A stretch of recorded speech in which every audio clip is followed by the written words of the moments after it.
Because if you prepare for something that's high, you will go. If you prepare for something that's heavy, you will go. You are the middleman.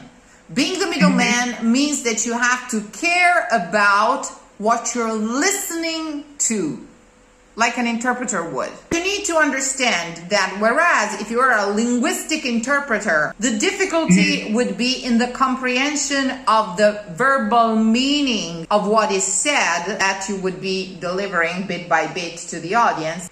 Here, the real comprehension of the frequency, which is a concept for the body, and not an easy concept, because it's a real concept that needs a full embodiment. In the case of a linguistic translator, all you have to do is understand what they're saying correctly and translate it. In the case of a musical interpreter, you have to become what you're listening.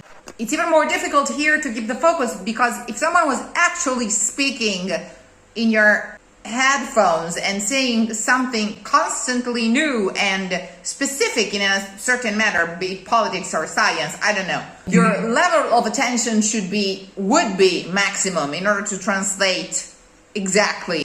In a vocalese, it seems easier, because once you know that it's and you know that it'll repeat over and over again, it's very easy to get lazy in the interpretation. So the fact that a vocalese with its melody and few vowels is something apparently way easier to refer to the audience, it's not, because the difficulty here is in the embodiment. You have to become what you're listening to. In spite of the fact that it seems so easy, so obvious, it's always the same damn few arpeggios and scales and vowels, that time you would employ as a linguistic interpreter to understand the what, and chunk by chunk, in order not to make big voices for the audience, translate. Here it has to be devoted to the physical embodiment of what you're listening to. That has to be 100% precise every time.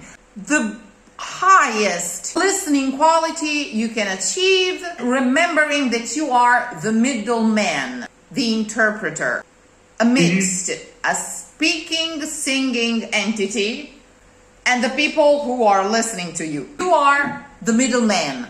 Being the middleman means that you have to care about what you're listening to, like an interpreter would, and give your body time to have all of these different plans of work ready. All these different ways, frequential ways that are laid on me. And like a good waiter, whether it's a cup of coffee or an entire casserole, I have to look the same, have the same posture, and be adaptable with my support to whatever is laid or taken off my tray. And there's the legato, there's the poise, so you have a lot to deal with. Never underestimate the weight of a frequency of a note. Its height is complete bullshit. It's just related to the way we write music, and that's bullshit. It has nothing to do with acoustics. The weight, that's real. And if only voice teachers put it this way, if only they told students, this is not a higher note, this is a heavier note, they would make singing so much easier and more consistent with the reality, because there's nothing high. We think of high notes as high. They're not high in physics. They're high because on the pentagram, on the music staff, we write them this way. We go higher as the frequency becomes smaller. It becomes higher because when the note is higher, the frequency becomes higher, as in there are more waves within a second. That's what higher means. But it's not higher. It's not an achievement, because there's nothing high in terms of frequency, higher frequency. But higher frequency doesn't mean high. It means more frequent frequency. But it is heavier. It is heavier for the body. What we call higher notes are heavier notes, which is why their counterweight must be calculated, prepared, and settled way in advance. So whatever you think is high and hard because high and it's something to achieve, please, from now on, think of as heavy and considerably heavy. So considerably heavy that if you don't consider how heavy it is, it's going to throw you off and you're going to crack it. Not because it was high and it was hard, but because it was heavy and you were not prepared to sustain that weight. If only it was phrased like this from the beginning. High notes are not high, they are heavy because their frequency is higher. And for the body, that feels heavier to support. So it takes a different muscular approach and preparation. So whenever you are reaching the high note, something heavier is coming at you. And your response is your responsibility. Not high, not hard, but heavy. The only thing to add is not heavy as a rock, but heavy as a crystal table. So you have to receive it and lay it down gently so that it doesn't crack. Okay?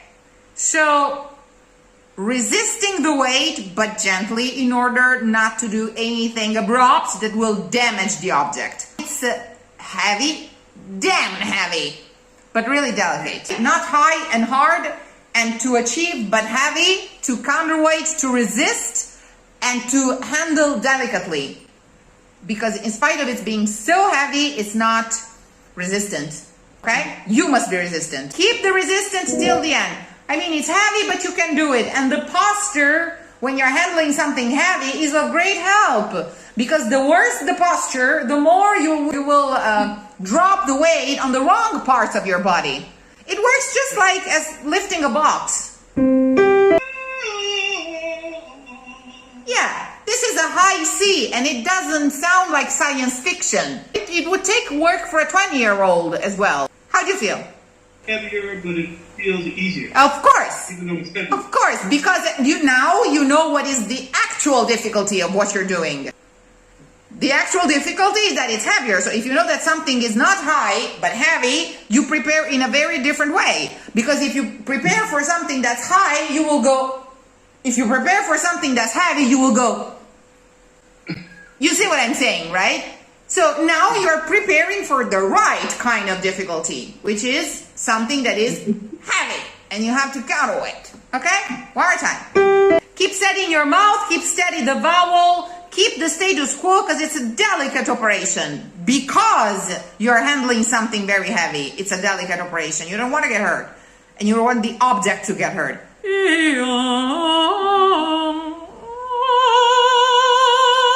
Let it implode, let it do its job. You can not open your mouth and control your face and keep the vowel steady in your mind. You can do that.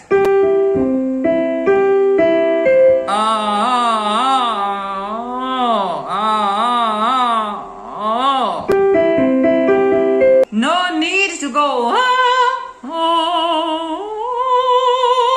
Perfectly coperto, perfectly coperto. Elegant and invisible, seamless.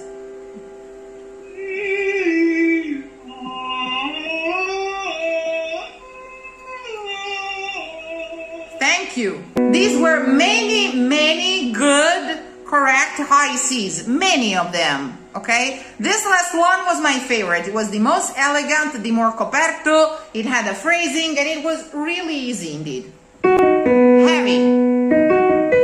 Never underestimate the weight of a frequency, of a note. Its height is complete bullshit. It's just related to the way we write music. And that's bullshit. It has nothing to do with acoustics. The weight, that's real. That's real. That's the real issue.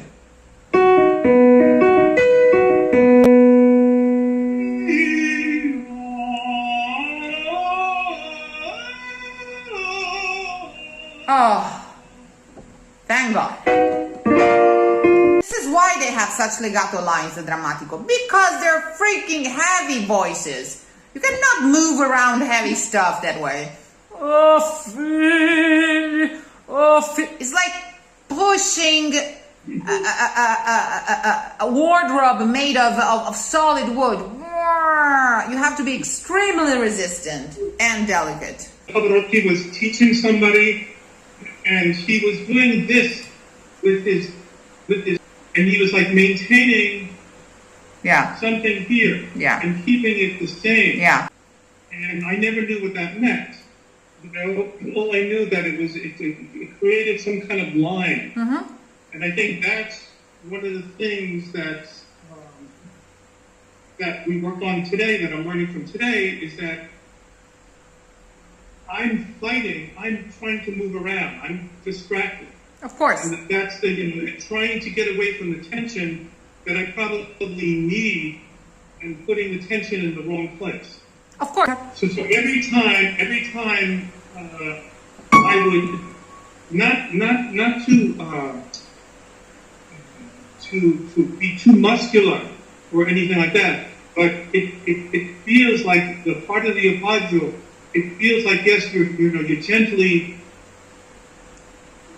That's where the tension is, as opposed to keep thinking high and trying to. And you see that my body actually Of course, of course. Because if they tell you that a note is high, you want to go reach it. If they tell you that a note is freaking heavy, you have a completely different attitude when you're approaching it. In fact, as you noticed on these B flats, now that we had just come out of vocalese where you hit the high C several times, your counterweight was even a tad excessive for the B flats. It showed that you were expecting something harder, and they were actually very easy to handle. So you even had an excess of energy for these B flats coming from a high C. You see what I'm saying, right?